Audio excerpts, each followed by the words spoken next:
Salut à tous, j'ai voulu faire une petite vidéo sur les paralysies faciales parce que je sais que au début quand j'ai eu ma paralysie faciale, j'ai cherché un peu sur YouTube voir s'il y avait des gens qui avaient posté quelque chose, pouvoir me raccrocher à quelqu'un, savoir comment ça évoluait, ce qu'il fallait faire, tout ça.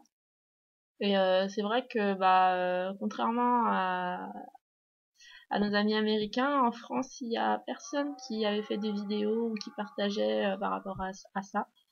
J'ai échangé avec une fille qui avait une paralysie faciale aux États-Unis. Elle met des vidéos tous les mois pour voir comment évolue la sienne. Moi, j'ai été atteinte d'un urinome de l'acoustique, c'est-à-dire que c'était une tumeur qui poussait sur le nerf auditif et de l'équilibre. En étant enlevé, bon, le mien était balèze. Hein, normalement, c'est une maladie enfin, féminine surtout, mais qui se développe chez les femmes de 40 à 60 ans. Personnellement, on l'a découvert, j'avais 22 ans, et vu sa taille, avec un calcul que ça pousse de 2 millimètres par an, ou je sais plus trop quoi, enfin, apparemment ça faisait 12 ans qu'il était là, donc j'étais vieille avant l'âge.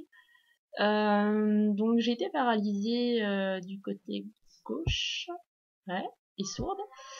Le gros souci, comme vous voyez, c'est quand je cligne de l'œil, en fait, mon œil ne cligne pas, du coup, le mouvement qu'il fait en remontant, les deux yeux le font, sauf que comme il y en a un qui ferme, on le voit pas, et comme le deuxième ne ferme pas, on le voit. Donc j'ai un peu l'air d'une folle. Sauf que bon, une fois qu'on s'y est habitué, c'est une chose. Hein. Après, c'est vrai qu'au début, qu'on a une paralysie, qu'on a ça, qu'on a du mal à parler, qu'on a du mal à articuler, que les lettres comme le P, le V ou le M, pour nous c'est la même lettre parce qu'on n'arrive pas à le prononcer, que de sourire, c'est juste un massacre. Voilà, c'est une chose, mais je pense que c'est pas parce qu'on a une paralysie ou qu'on a une maladie qu'on doit s'arrêter de vivre. Bien au contraire. Justement, ça nous montre qu'on a réussi à passer outre ça, donc il faut continuer. Personnellement, pour ma paralysie, j'ai fait de la kiné, c'est-à-dire beaucoup d'exercices faciaux pour faire travailler au maximum le visage. Le mieux pour bien faire travailler les muscles du côté paralysé, c'est de pousser retenir en fait le côté sain, le pousser vers le côté malade, pour qu'il n'y ait pas, enfin pour que quand vous fassiez vos mouvements, le côté malade ne soit pas tiré vers le côté sain, mais le contraire, qu'il puisse travailler tranquillement dans sa propre zone. J'ai fait aussi de l'ostéopathie, ce qui est vraiment génial, parce que moi, personnellement, j'ai eu 12 heures d'opération. Ça m'a un peu ruiné le cou, donc qui est souvent bloqué. Et je sais que l'ostéopathie, ça soulage beaucoup, et c'est vraiment... ça m'a aidé à faire beaucoup comment on dit, de progrès. Aujourd'hui, je pense qu'on comprend bien ce que je dis. Ça se voit encore que j'ai une paralysie faciale. Ça fait 2 ans et demi. Moi, enfin, ma tumeur avait vraiment compris mon nerf. C'est d'ailleurs comme ça que je me suis rendu compte que j'avais une tumeur. C'est pas pareil pour tout le monde. Certains ont des petites tumeurs. Une fois qu'ils l'ont enlevé, certes, on est sourd parce que dès qu'il touche le nerf auditif, le nerf auditif est rompu, donc surdité. Mais enfin, on compense très bien. L'autre oreille, on entend, enfin, personnellement, mon autre oreille, on entend à 100%. C'est vrai que quand on est dans un endroit, par exemple au restaurant, où on a beaucoup d'amis, si on en a un qui est à gauche qui est en train de parler, on l'entend pas. Donc bon, après, c'est une façon de vivre. Quand il y a beaucoup de monde, si on veut suivre une discussion, il faut bien regarder la personne. Moi, personnellement, j'ai appris à lire sur les lèvres parce que quand il y a beaucoup de bruit, tu peux pas dire à tout le monde de se taire.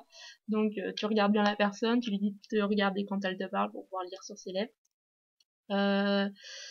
Le gros souci pour moi, c'est mon œil, parce que comme il ne se ferme pas, je suis obligée de dormir avec un masque la nuit, mais je suis obligée aussi d'avoir en permanence de la pommade vitamine A ophtalmique pour qu'il soit hydraté et pour pas qu'il sèche et pour pas devenir aveugle, parce qu'il manquerait plus que ça. Et sinon, je sais pas, enfin, je vis très bien avec, donc après je sais qu'au début c'était pas le cas, les 2-3 premiers mois j'ai eu beaucoup de mal, mais enfin, je veux dire, après quand on regarde les gens, on se rend compte que tout le monde ne parle pas avec une bouche symétrique, qu'il y a des gens qui n'ont jamais rien eu et qui ont quand même tendance à parler qu'avec un seul côté de leur bouche. Euh, voilà, c'est comme ça. Hein. Et puis voilà. Enfin, je peux pas résumer 2 ans et demi de maladie en 5 minutes. Ça fait déjà 5 minutes que je parle. Mais bon, je pense que c'est déjà pas mal d'avoir une vidéo pour savoir qu'on n'est pas tout seul dans ce cas-là. Et si quelqu'un a besoin ou a envie de parler de ça ou besoin de conseils ou machin, ne sait pas où on en est, quand on a ça, c'est pas facile et tout, blablabla, n'hésitez pas à m'envoyer un petit message ou un mail. Allez, bye!